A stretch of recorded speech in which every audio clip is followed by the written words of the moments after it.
प्रहलाद अपने सहपाठियों को निर्देश देते हैं। दैशिक प्रहलाद महाराज ने कहा, जो पर्याप्त रूप से बुद्धिमान है उसे जीवन की शुरुआत से ही मानव शरीर का उपयोग करना चाहिए। दूसरे शब्दों में, बचपन की छोटी उम्र से भक्ति सेवा की गतिविधियों का अभ्यास करने के लिए अन्य सभी कार्यों को त्याग कर मानव शरीर सबसे दुर्लभ है प्राप्त, और हालांकि अन्य शरीरों की तरह अस्थायी, यह सार्थक है क्योंकि मानव जीवन में व्यक्ति भक्ति सेवा कर सकता है।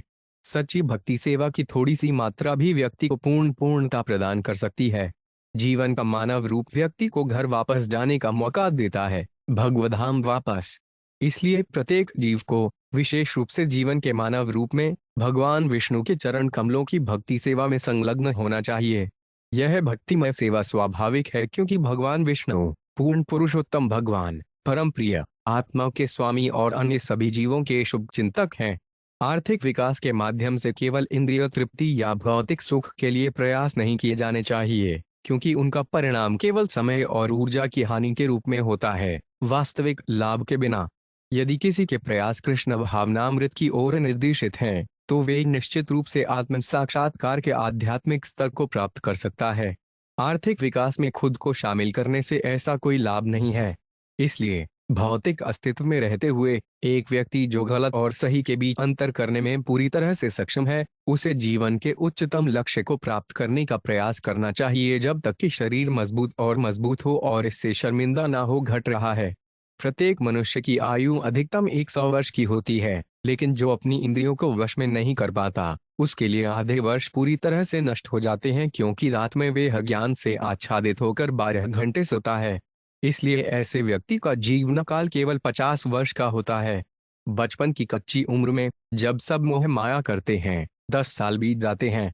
इसी प्रकार बाल्यावस्था में खेलकूद में लगे रहने से 10 वर्ष और बीत जाते हैं। इस तरह 20 साल बर्बाद हो जाते हैं।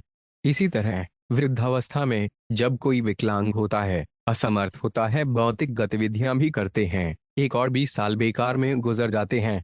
जिसका मन और इंद्रियां अनियंत्रित हैं, वे अतृप्त कामुक इच्छाओं और बहुत प्रबल भ्रम के कारण पारिवारिक जीवन में तेजी से आसक्त हो जाता है। ऐसे पागल व्यक्ति के जीवन में शेष वर्ष भी व्यर्थ जाते हैं, क्योंकि उन वर्षों में भी वह स्वयं को भक्ति सेवा में नहीं लगा सकता। गृहस्थ जीवन में आसक्त कौन व्यक्ति अपनी इंद्रियों को वश में न कर पाने के कारण स्वयं को मुक्त कर सकता है? एक आसक्त गृहस्थ अपने परिवार, पत्नी, बच्चों और अन्य रिश्तेदारों के लिए स्नेह की रस्सियों से बहुत मजबूती से बंधा होता है।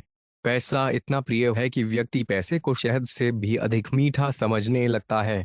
धन संचय करने की इच्छा को कौन छोड़ सकता है, विशेषकर गृहस्थ जीवन में? चोर, पेशेवर नौकर, सैनिक और व्यापारी अपने अत्यंत प्रिय जीवन को जोखिम में डालकर भी धन प्राप्त करने का प्रयास करते हैं। एक व्यक्ति जो अपने परिवार के प्रति सबसे अधिक स्नेही है, उसके दिल का केंद्र हमेशा उनकी तस्वीरों से भरा रहता है। वे कैसे अपना साथ छोड़ सकता है? विशेष रूप से एक पत्नी हमेशा बहुत दयालु और सहानुभूतिपूर्ण होती है और हमेशा अपने पति को एकांत स्थान पर प्रसन्न करती है। ऐसे प्रिय और का साथ भला कौन छोड़ सकता है? स्नेही पत्नी। छोटे बच्चे टूटी फूटी भाषा में बात करते हैं, सुनकर बहुत अच्छा लगता है, और उनके स्नेही पिता हमेशा उनकी मीठी बातों के बारे में सोचते हैं। वह उनका साथ कैसे छोड़ सकता था? किसी के बुजुर्ग माता पिता और किसी के बेटे बेटियां भी बहुत प्यारे होते हैं। पुत्री पिता की विशेष प्रिय होती है और पति के घर में रहते हुए भी वे उसके मन में रहती है। उस संगति को कौन छोड़ सकता था?